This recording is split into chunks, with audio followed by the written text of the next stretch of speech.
আসসালামু আলাইকুম বন্ধুরা, আজকে আমি আপনাদের চিকেন রান্না করে দেখাবো। তার জন্য আমি 800 গ্রাম মতো চিকেন নিয়েছি। এটাকে আমি ভালোভাবে ধুইয়ে নিয়েছি। আমি এতে মশলা মাখিয়ে নেব।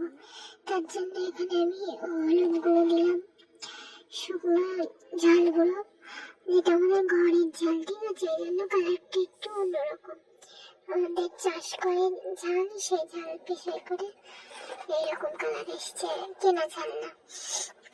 আর লবণ দেব, ধনে গুঁড়ো, জিরে গুঁড়ো, আদা রসুন বাটা, আদা বাটা, রসুন বাটা 1 চা চামচ মতো। যেহেতু 800 গ্রাম মাংস, সেই জন্য সেই পরিমাণে কিছুটা পেঁয়াজ কুচি, এবার ধনে গুঁড়ো দিয়ে দিলাম ছোট চা চামচের 2 চামচ, জিরে গুঁড়ো দিয়ে দিয়েছি, ওটা স্কিপ হয়ে গেছে। এবার ভালো সরষের তেল দিয়ে দিলাম। এবার আমি ভালোভাবে মাখিয়ে এটা ঢাকা রাখবো। সরষের তেল আমি যেহেতু 800 গ্রাম মাংস নিয়েছি, তো আমি 100 গ্রাম দেবে না, 80 গ্রাম দিলে ভালো হয়, কিন্তু আমাদের 100 গ্রামই দেওয়া হয়ে যায়, একটু বেশি তেল খেতে পছন্দ করবো না। এবার এই কড়াইতে নিয়ে অল্প একটু সরষের তেল দিয়ে নেবো এবং শুকনো করে রাখা আলু, এটা আমি ভালোভাবে ভেজে নেবো নুন হলুদ দিয়ে। এটা ভেজে তুলে রাখবো।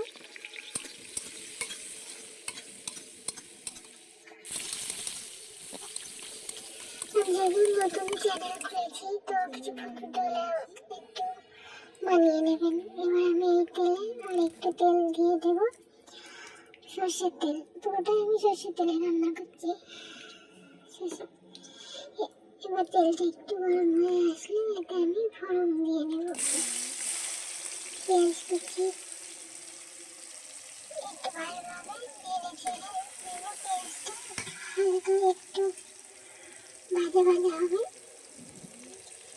এবারে আমি তেজপাতা দিয়ে দিলাম, গোটা গরম মশলা, এখানে 2 টুকরো এলাচ, 1টা লবঙ্গ, 2 টুকরো কাঠ আছে।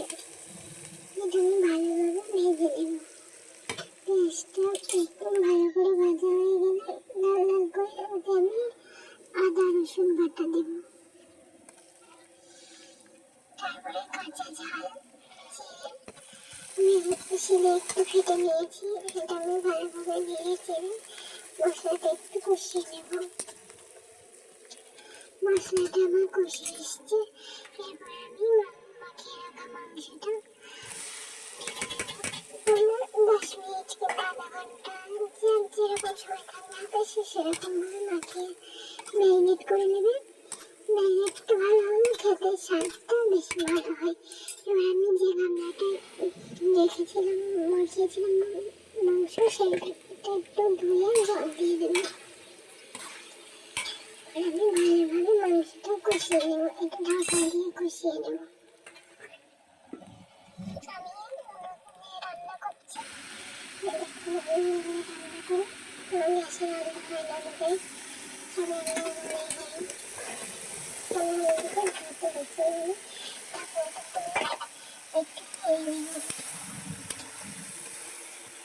একটু নাড়াচাড়া করে আবার আমি ঢাকনাটা দিয়ে রাখবো। একটু তুলে তুলে মানে ফেলে নিলে কি হয়, অন্য রান্নাটা জোরে হয়, তো লেগে যাওয়ার ভয় থাকে। তবে আবার ঢাকনাটা দিয়ে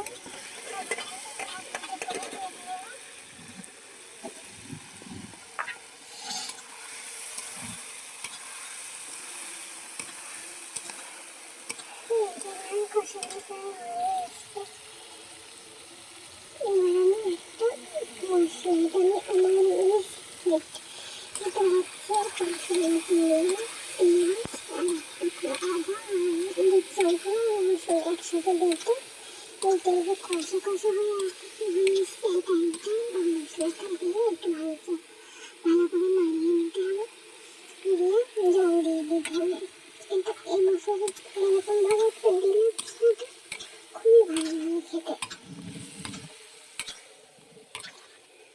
আমি একটু কষিয়ে নিচ্ছি, আর মশলা দিয়ে চেক করে নিলাম। আমি একটু ভালো করে কষিয়ে নিচ্ছি। এরপরে আমি আলুগুলো দিয়ে দেবো। আপনারা আলু না দিতে চাইলে এটা আমি আপনারা জল দিয়ে দেবেন। আলুগুলো দিলাম বলে একটু নাড়াচাড়া করে নিচ্ছি। জল দিয়ে দেবো। আপনারা যে যেমন ঝোল খাবেন সেই ভাবে জল দেবেন। যদি ঝোল করতে চান তাহলে একটু বেশি জল দেবেন, আর যদি কষা করতে চান তাহলে অল্প জল দেবেন। এভাবে আমার মাংসটা ফুটছে। এটা আলুটা যতক্ষণ না সিদ্ধ হয় ততক্ষণ এভাবে হবে। এদিকে আমি গরম মশলাটা বেটে নেবো। গরম মশলাটা বেটে নিয়েছি। এদিকে আমি দেখবো আলুগুলো সেদ্ধ হয়েছে কিনা। আলুগুলো সেদ্ধ হলে গরম মশলাটা আমি দিয়ে দেবো। আলুগুলো ভালো খুব একটা সেদ্ধ হয়নি, তো আমি 1-2 মিনিট সেদ্ধ করে নেব। আমি 1-2 মিনিট রান্না করি, জল বেশি দেওয়া হয়েছে ওই জন্য আর ঢাকা দেবো না। এর আগে যেহেতু ঢাকা দিয়ে আমি মাংসটা কষিয়েছি।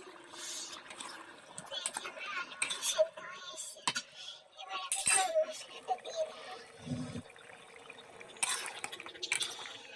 আপনাদের যদি আমার রান্না ভালো লেগে থাকে তাহলে চ্যানেলটা অবশ্যই সাবস্ক্রাইব করবেন আর একটু পাশে থাকবেন, যেহেতু আমি নতুন, আমি কিছুই জানি না সেরকম ভাবে, তো একটু সাপোর্ট করবেন সবাই আমাকে। এবার আমি শিলের ধোয়া যে জলটা ওটা আমি দিয়ে দিলাম। আমি ঠিক মতো ভয়েসও দিতে পারছি না, নতুন বলে আমি জানি না কেমন হবে, কি করতে হয়, তো চেষ্টা করছি যতটা ভালো দেওয়া যায়। তো আপনাদের ভালোবাসা পেলে আশা করছি আরও ভালো হবে। এবার আমি একটু সর্ষের তেল দিয়ে দিলাম। যদি আপনাদের কাছে ঘি থাকে, আমার বাড়িতে ঘি ছিল না, তাই আমি সর্ষের তেল দিয়ে নিয়েছি। আপনারা ঘিও দিতে পারেন। তার 2 মিনিট পরে নামিয়ে নেবেন। এভাবে রান্না করলে খুব সুস্বাদু হয়। আপনারা একদিন বাড়িতে করে দেখবেন এবং আমাকে কমেন্টে জানাবেন। আসসালামু আলাইকুম ফ্রেন্ডস।